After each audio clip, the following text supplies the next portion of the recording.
to my couch. I'm so excited to see you all. Things are a little different. You might say, Reverend Jess, your couch looks different than it did before. It is a little different. We're looking at a different angle and we may be in a different location. But I hope that you have had a wonderful summer.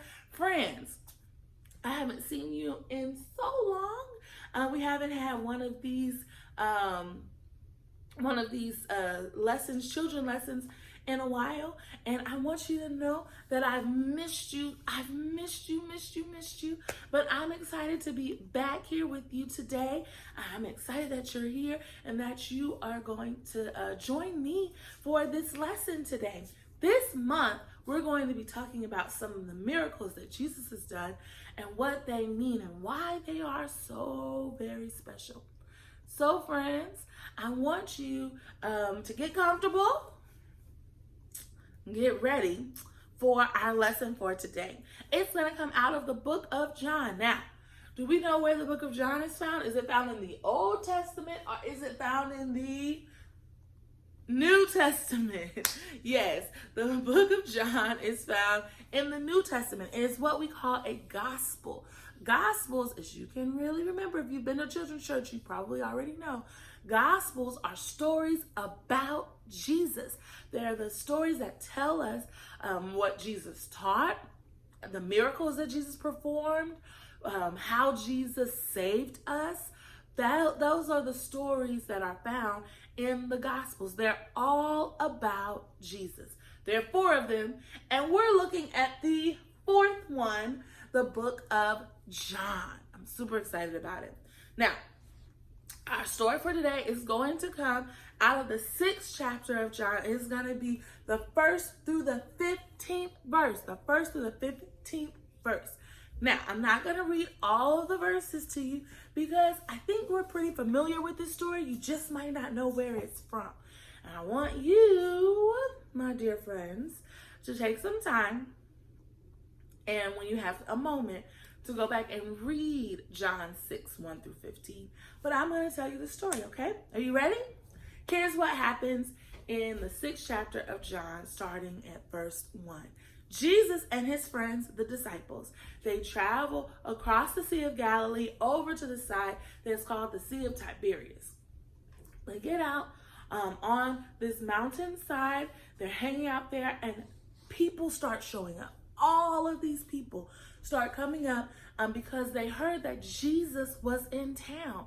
They were just hanging out on the side of the rocks, listening, looking, waiting, trying to see what Jesus was going to do. While Jesus was there with his disciples, he looks to his friend Philip, one of the disciples, and he asks him a question. What are we going to do about all these people? How are we going to feed them? And Philip says, it's going to take 8 months of wages. That means 8 months of what your mom or dad would be paid to go to work. We would need that much money to even start to be able to feed the people. And you know what Philip said? And even then, I don't think we're going to have enough money. And just then, someone else shows up. His name is Andrew. He's another one of Jesus's disciples. He shows up, and Andrew comes with a little boy who has 5 loaves of bread and 2 small fishes. 5 loaves of bread and 2 small fishes. One more time. 5 loaves of bread and 2 small fishes. He had 5 loaves of bread, 2 small fishes. And he says, I found this boy that has these 5 loaves of bread and 2 small fishes. But what is that among so many people? See, Philip and Andrew, they didn't know how they could feed everyone. But you know who did know? Jesus. Jesus told Philip and Andrew and the disciples to make sure everybody sat down on the hillside. They made all 5,000 people sit down on the hillside. And Jesus took the bread and the fish, prayed over it, broke it, and then he started serving it to everyone. The disciples made sure everyone had more than enough to eat. And Jesus made sure that the bread, the 5 loaves of bread and 2 small fishes multiplied to feed over 5,000 people. And even more than that, after those 5,000 people have been fed, there were 12 baskets of food. That's 12 baskets of leftovers waiting. They were able to make just after Jesus had fed everyone. Jesus had fed everyone more than enough. Listen, friends, it's so important that you understand that Jesus gives us more than enough. Jesus is what we call a provider. Provider means that when you're in need of something, Jesus will make it happen. Jesus will give you what you need. May not always be what you want, but Jesus will make sure you have what you need. Listen, it's like this, friends. Your parents, or your guardian, your grandma, your grandpa, whoever you may live with that cares and loves you, they provide for you.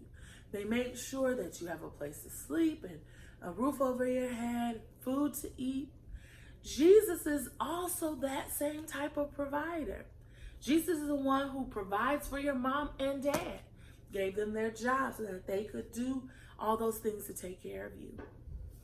Listen, friends, we have to remember that even when it seems like the problem is super big, Jesus is the one who can handle it.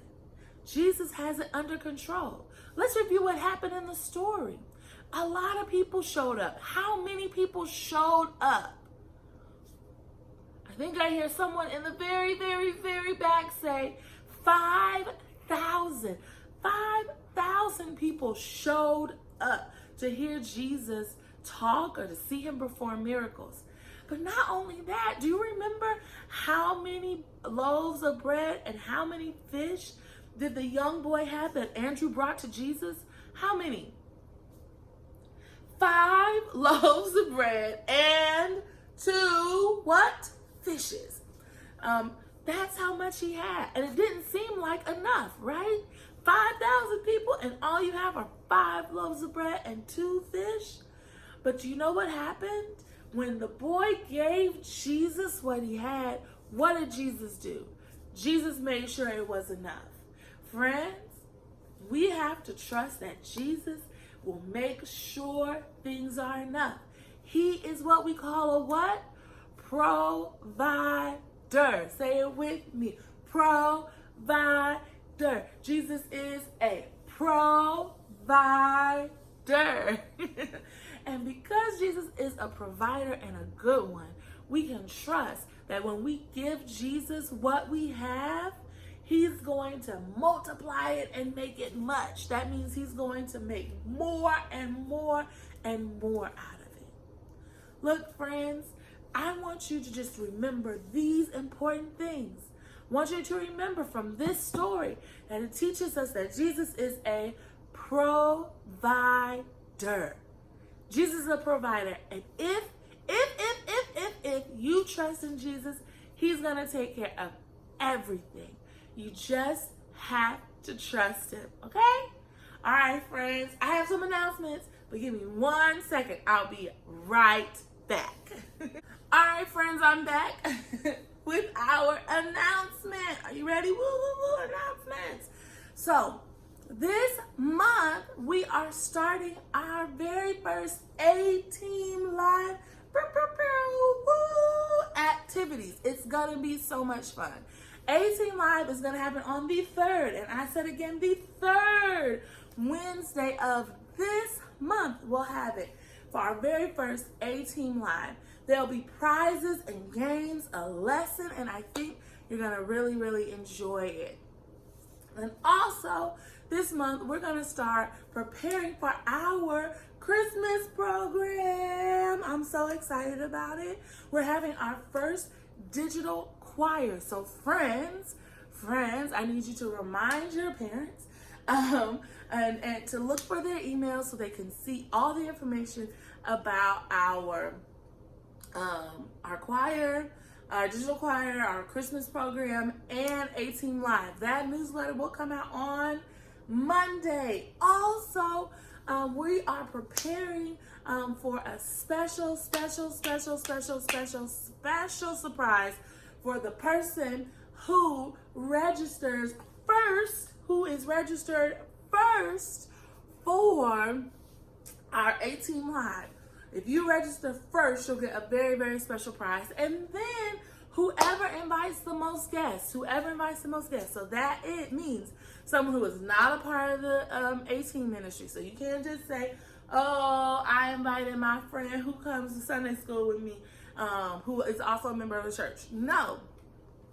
You have to invite somebody who has not been to one of our activities before. Now, friends, it's important when we're doing this, when you register, for you to get counted, for your visitor to be counted, that in the registration they have to put in there that they were invited by you. Okay? So, anywho, I'm looking forward to seeing you guys later on this month at our A-Team Live, and I'm excited about you all preparing for our Christmas program. You'll get more information. Tell your parents to check out their emails on Monday, and I'll see you around. Love you. Mwah! Bye.